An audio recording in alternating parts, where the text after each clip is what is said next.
Alhamdulillah, salatu wassalamu ala rasulillah wa ala alihi wa man tabi'ahum bi ihsan ila yaumil. Sampai hadis nomor berapa?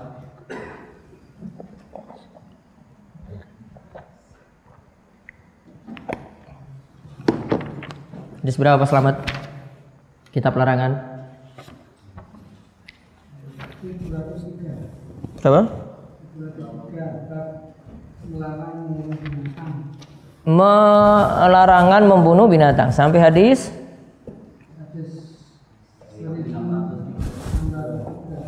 1603. Sekarang 1604. Sekarang 1603. Baik. Kita lihat hadis 1603 dari Abu Ali Suwaid bin Muqarrin radhiyallahu anhu. Lihat judulnya, lihat judul babnya. Bab larangan menyiksa hamba sahaya, binatang, istri dan anak tanpa sebab yang syar'i atau melebihi ukuran untuk mendidik. Kemarin kita sebutkan yang terakhir itu tentang larangan menyiksa hewan, yaitu tusbarul bahaim, dilarang, Rasulullah SAW dilarang untuk mengurung binatang. Kemudian juga pada hadis Ibnu Umar itu ada sahabat-sahabat, anak-anak atau bocah-bocah ketika itu main anak panah, kemudian yang dijadikan sasaran itu adalah hewan. Jadi hewannya digantung. Yang bocah-bocah itu sudah siap nih, siap tembakan. Ayo tembak itu. Ini digantung, ini ditembak, jadikan sasaran. Tak, seperti kalau anak saat ini apa mungkin burung ya. Burung digantung mungkin kemudian dijadikan sasaran tembak, atau kucing mungkin. Kucing itu digantung kemudian dijadikan sasaran tembak. Nggak boleh. Nah, sekarang kita lihat hadis dari Abu Ali Suwaid bin Muqarrin radhiyallahu anhu, ia berkata, "Ra'aituni sabi'a sab'atin min bani Muqarrin ma lana khadimun illa wahidatun natamaha asgharuna fa amarna Rasulullah sallallahu alaihi wasallam an nu'tiqaha." Saya telah melihat diriku sebagai yang ketujuh dari 7 bersaudara dari Bani Muqarrin. Kami hanya memiliki seorang pelayan atau memiliki seorang hamba sahaya. Pada suatu ketika saudara kami yang paling kecil menamparnya. Menampar apa berarti tadi? Menampar pelayannya, menampar pembantunya, atau menampar budaknya. Maka Rasulullah SAW untuk mengatasi hal ini, untuk masalah ini selesai, beliau perintahkan untuk memerdekakan budak atau hamba sahaya yang ditampar tadi. Sekarang faedah yang bisa kita ambil dari hadis ini. Anaknya tadi ada berapa? 7, dan dia itu anak yang ke-7. Berarti ada anjuran memiliki banyak anak. Ya, itu betul kan? Ada anjuran memiliki banyak anak. Apa?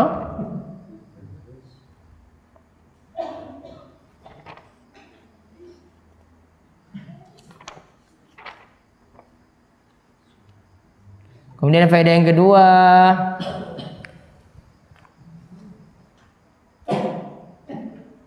boleh memiliki budak dan pelayan atau pembantu.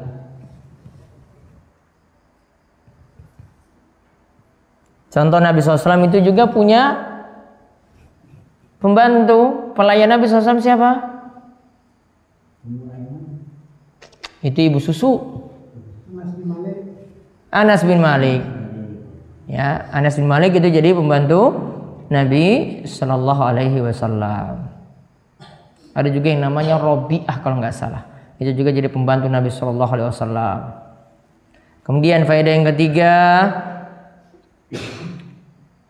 tidak boleh menampar seorang budak atau pembantu. Budak tidak boleh ditampar, ada pembantu juga di rumah tidak boleh ditampar. Sama juga untuk istri.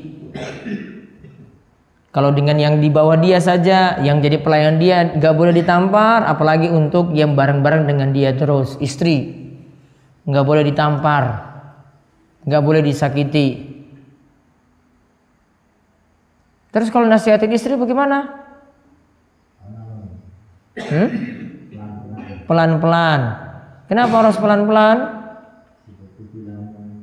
Karena wanita itu seperti tulang rusuk. Tulang rusuk itu lurus apa bengkok?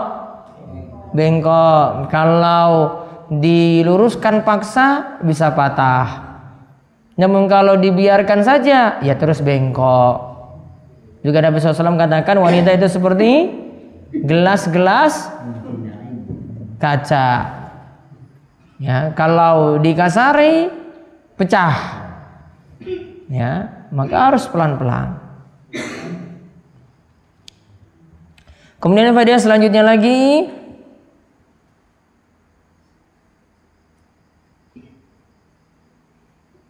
ini katakan oleh Syekh Salim,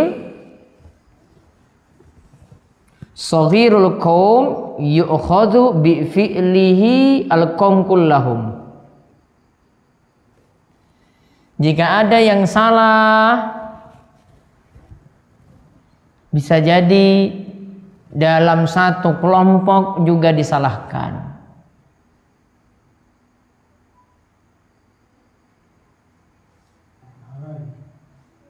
Padahal yang, coba lihat, yang nampar siapa? Ya nampar itu saudaranya yang paling kecil.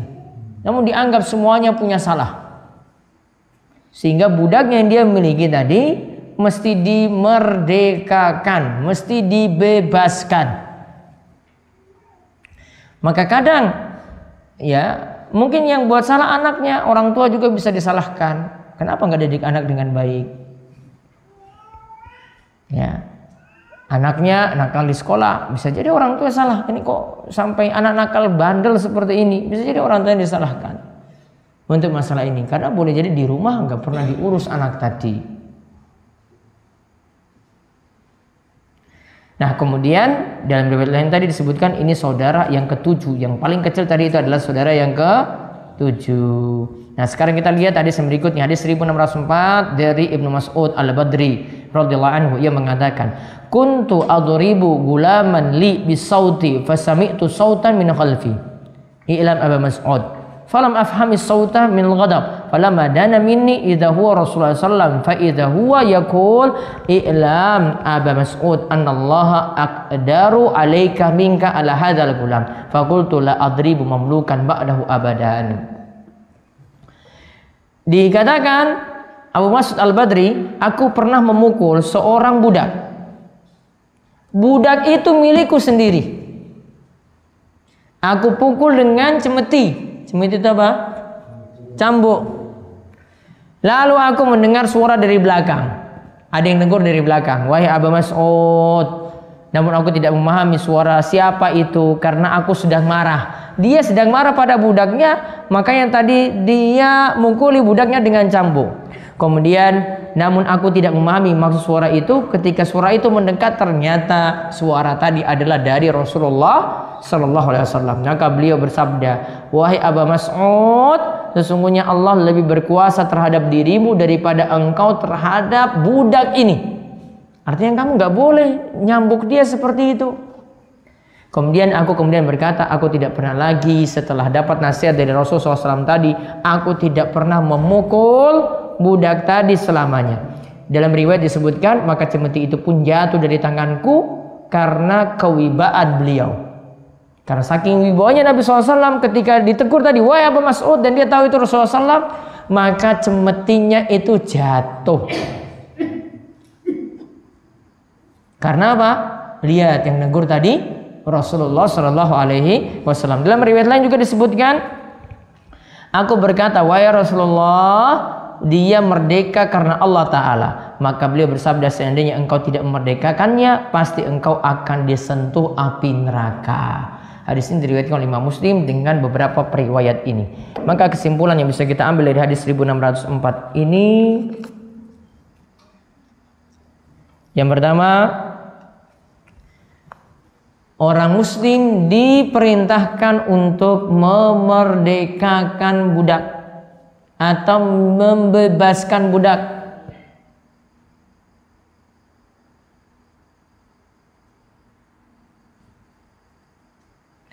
Dan ini jadi faedah yang kedua, Islam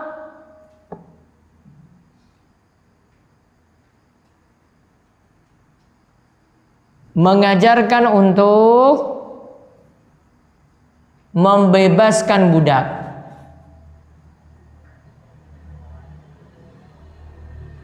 Bukan memelihara budak selamanya.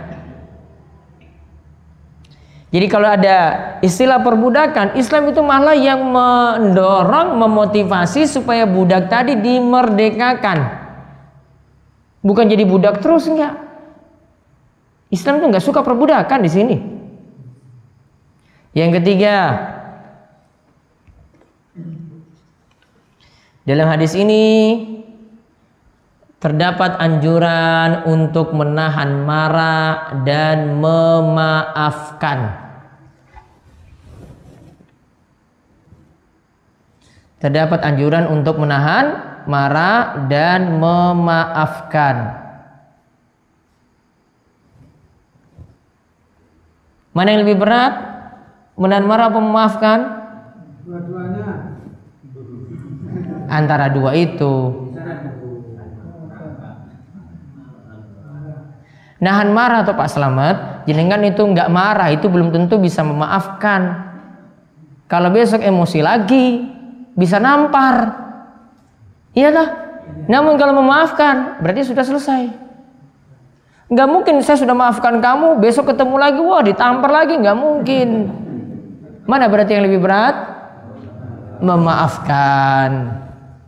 Makanya untuk orang yang bisa nahan marah dan bisa memaafkan dengan mudah memaafkan orang lain, punya pintu surga khusus.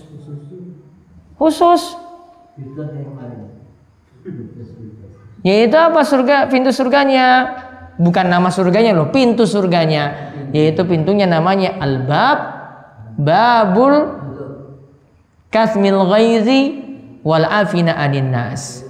Menahan marah dan mudah memaafkan. Al-kaziminal ghaidha wal afina anin nas. Itu diantara pintu surga dari 8 pintu surga yang ada. Khusus bagi apa tadi berarti? Yang mudah nahan marah dan mudah memaafkan. Ini ada anjuran tadi dari Abu Mas'ud di sini. Nahan marah, disuruh Rasulullah SAW. Kalau kamu tidak memerdekakan dia, berarti tadi kan dia marah. Harusnya nggak marah. Kemudian yang kedua di sini, maafkan. Kalau itu dia salah ya maafkan.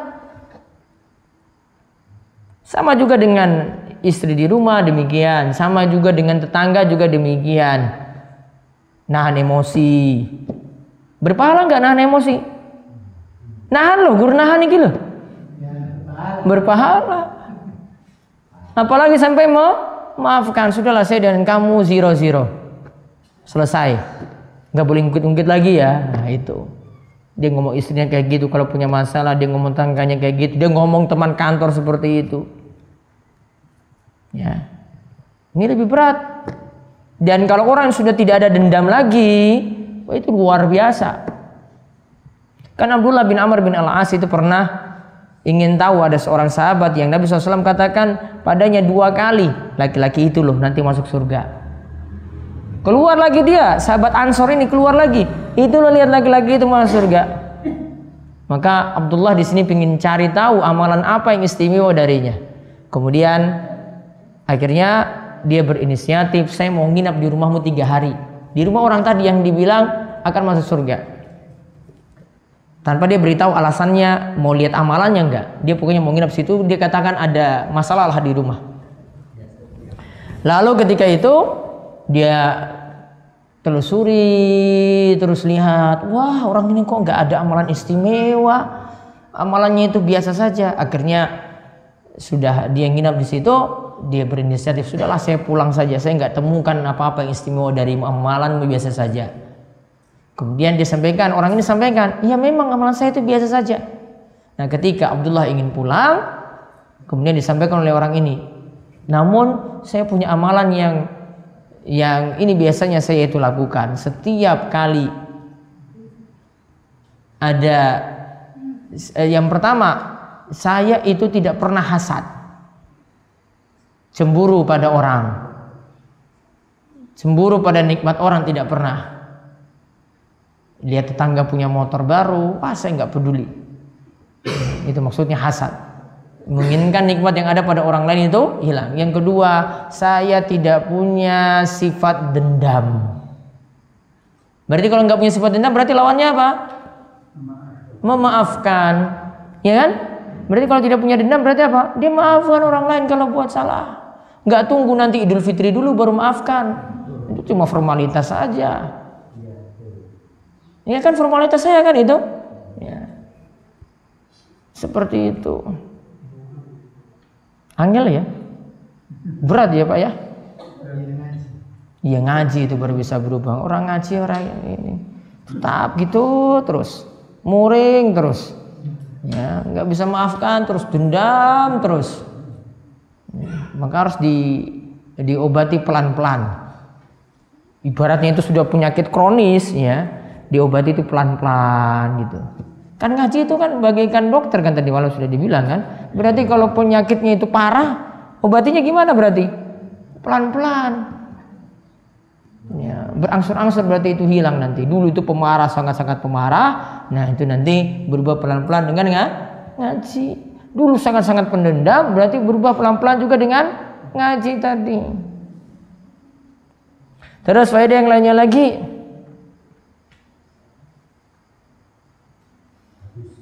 hadis ini menunjukkan ada amar ma'ruf nahi mungkar. Ada yang mau marah, diingatkan.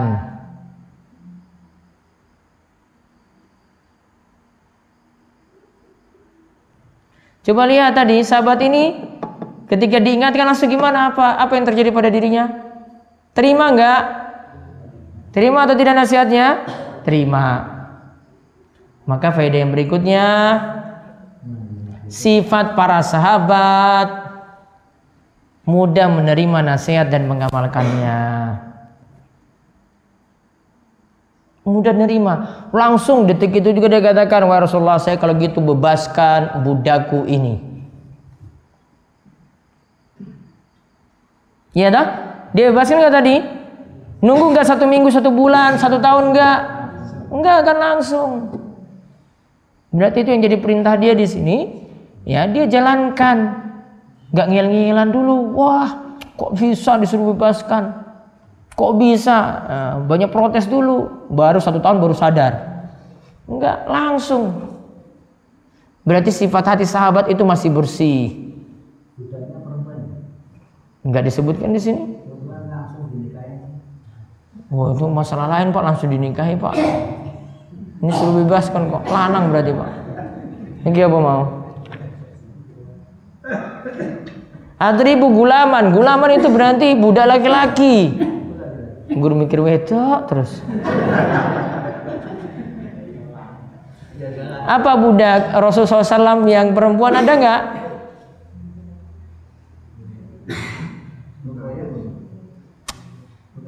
Siapa? Ruqayyah putri. Siapa budaknya? Maria Al-Qibtiyah. Maria Al-Qibtiyah saking Mesir, yang punya putra dari Nabi namanya Ibrahim, yang meninggal ketika terjadi gerhana. Apalagi Royhana binti Zaid,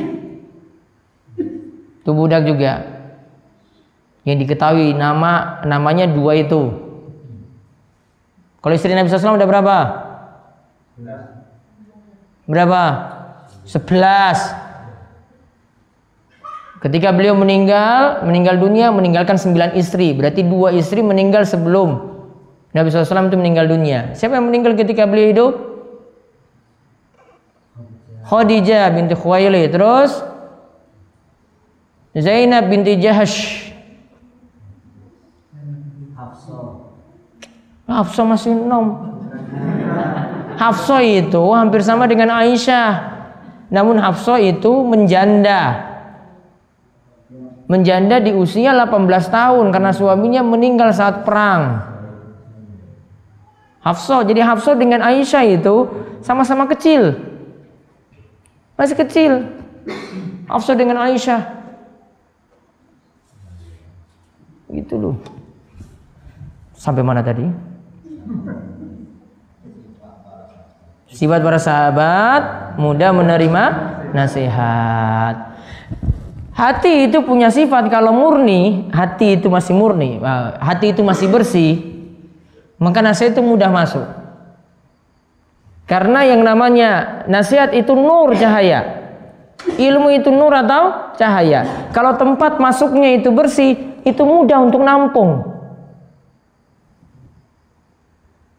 Makanya di surat An-Nur itu dijelaskan nurun ala nur. Nur cahaya di atas cahaya. Apa yang maksudnya cahaya di atas cahaya?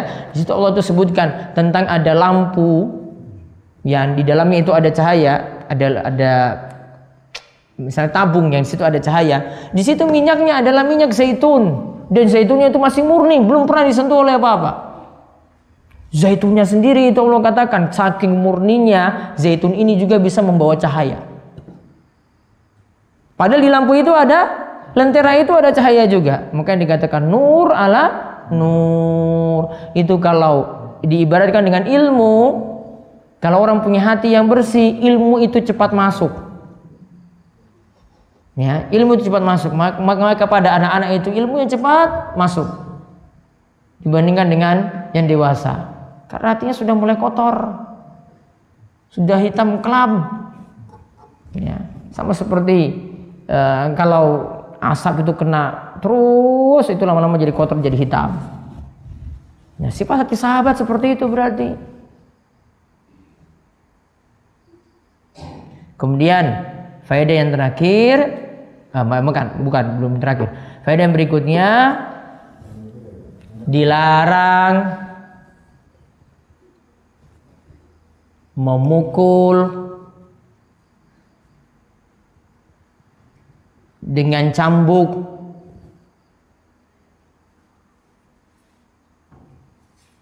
pada seorang budak atau pelayan. Berarti sebaliknya diperintahkan untuk kasih sayang.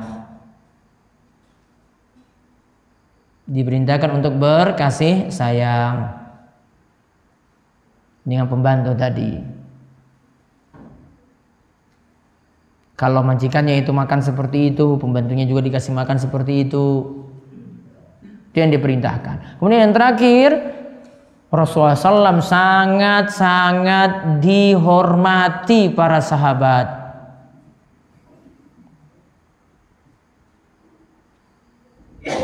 Karena saking berwibawanya beliau. Tadi kan diingatkan oleh Nabi SAW, cemetinya langsung jatuh. Abu Mas'ud tadi diingatkan saja, nggak boleh, langsung jatuh itu. Saking hormati Nabi, dia tahu itu salah, ya cemetinya langsung jatuh ketika itu. Benar-benar dia itu hormati Nabi SAW. Ini untuk penghormatan pada Nabi, mereka seperti itu. Ini penghormatan juga kepada hadis Nabi SAW, mereka juga seperti itu. Sangat menghormati hadis Nabi SAW. Ketika ada seorang sahabat, anaknya itu ngeyelan di sini, anaknya itu diingatkan, saya kan sudah beritahu kepadamu bahwasanya Nabi SAW itu tidak melarang wanita itu pergi ke masjid untuk sholat. Dia malah larang istrinya pergi ke masjid. Saya sudah sampaikan hadis Nabi SAW tadi. Ketika itu anaknya langsung diingatkan, tadi kan sudah disampaikan hadis, kok kamu malah mengatakan saya akan larang istri-istri saya untuk pergi ke masjid. Ini pernah Ibnu Umar itu ingatkan anaknya sendiri. Dan ketika itu dia ingatkan keras ya pada putranya sendiri karena keliru dalam menyikapi hadis Nabi SAW. Wallahu a'lam bishawab. Itu yang kita kaji pada kesempatan malam hari ini. Monggo jika ada yang ingin bertanya dipersilahkan.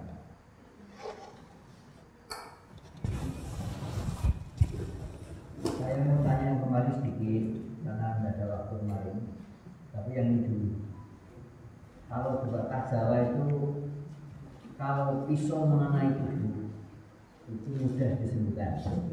Tapi kalau lidah mengenai Hati.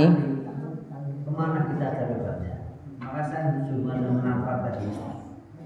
Kalau menampar dengan kata-kata yang pedih itu ada diatnya, dendanya. Itu kan bukan berat. Itu pertama. Yang kedua tentang Abdurrahman As-Sa'di kemarin. Saya tidak jelas bahwa seorang bisa bersama Nabi masuk surga, tidak mungkin surganya sama, kan gitu. Tapi di surah Al-Waqiah kan bisa cuman golongan awal itu banyak yang golongan akhir sedikit. Tapi kan derajatnya nggak sama tuh Pak Nasir. Yang penting kan sama-sama masuk surga. Itu sudah dikatakan sama. Saya sama Pak Nasir pergi misalnya ini ada orang pergi nonton bola di lapangan. Sama-sama nonton bola kan masuk lapangan nggak sama-sama? Masuk. Yang satu kelas VIP, yang satu kelas ekonomi. Sama nggak? Cuma pertanyaan saya tuh tidak sama itu bukan sama sekali tidak. Mungkin golongan dulu banyak yang selevel dengan Nabi. Iya, golongan dulu ada yang iya. Tidak mungkin kecil. Belum tentu juga, ada juga yang nanti bisa selevel dengan Nabi.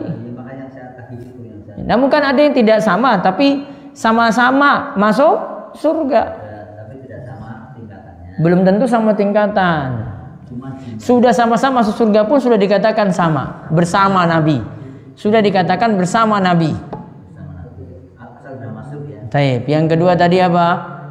Yang pertama tadi menampar. Dengan kata-kata lebih pedih. Cara mengobatinya bagaimana? Sabar. Hukumannya lu pakai dari kan nampar dengan tangan. Oh, nampar dengan tangan di pipi itu bebaskan. Kalau sekarang nampar dengan hati. Iya, dengan mulut. Dengan mulut, dengan kata-kata. Itu yang Sudah keluar kan kata-katanya berarti kan? sudah belum selesai Ustaz. Terus Sekarang kan sudah ada di Indonesia gambarnya. Pertanyaan saya, imbang nggak? Sekarang ada istilahnya itu bukan saya ya. Ada ikatan suami takut istri. Ya. Jadi boleh jadi istri yang nampar suami loh, tapi saya enggak, cuma hanya istri yang tampar suami. Iya. Laki-lakinya nggak punya harga diri itu kayak gitu. Itu aku berarti saya mah itu dengan di mana tuh sehingga harus diceraikan. Itu maka gimana tuh terjadi tuh sekarang?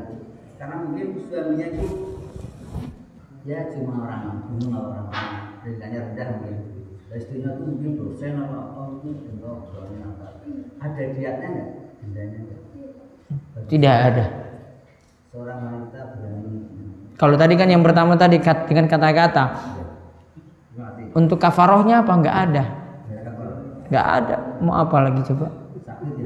Ya memang sakit kalau orang-orang nyerang dengan omongan gitu ya, sakit ya Pak. Nampar dengan omongan ya sakit. Saya itu aku nggak pernah marah Ustaz. Sampai saya diberi nama di sekolah itu Nasir Tamara.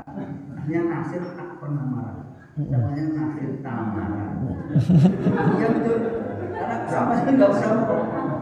Tapi saya sering diam. Karena nggak pernah membalas kata-kata padu nggak pernah. Cuma diam. Iya. Berarti latih untuk menghilangkan dendam. Iya, dendam. Nah ini juga terlanjur pernah dendam. Gimana kalau seperti tadi?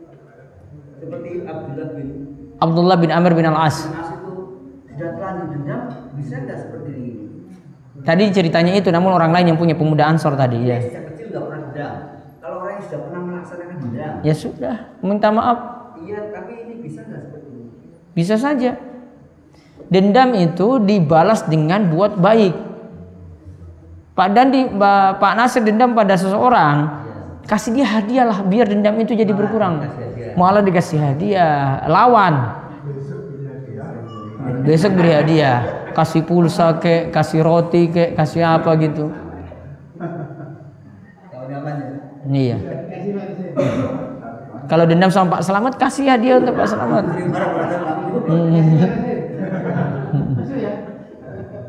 Pon. Dan yang lain. Iya. Izin tanya Ustaz. Masalah perbedaan ini tadi salah satunya poinnya bahwa Islam itu memberantas perbedaan. Tapi seakan-akan yang berkembang di tempat umum atau di mana itu seakan-akan Islam itu identik dengan perbedaan. Tidak identik, malah mengatasi. Kalau budaknya itu sudah jadi baik, sudah masuk Islam, dibebaskan. Apakah sebelum Islam itu memang sudah ada perbudakan? Sudah, lebih parah daripada masa Islam. Mungkin tadi penindasan-penindasan itu banyak di agama lain, Islam malah larang. Karena dalam sejarah-sejarah itu kelihatannya yang kelihatan kalau baca itu hanya di Islam aja. Enggak, di agama lain lebih parah lagi daripada itu. Sudah, terus ada lagi yang bertanya? Satu lagi, Pak. Ya. Yang kemarin disampaikan itu salah satunya banyak bersujud, itu terutama sholat-sholat sunnah, itu bisa menaikkan satu derajat dan menghapus satu dosa. Apa semua dosa itu? Termasuk riba ya? Dengan sholat sunnah tadi bisa menghapus dosa. Apakah dosa riba juga bisa terhapus? Enggak. Dosa selingkuh bisa terhapus? Enggak. Habis selingkuh langsung sujud, banyak sujud gitu, banyak sholat sunnah. Nggak mungkin, Pak.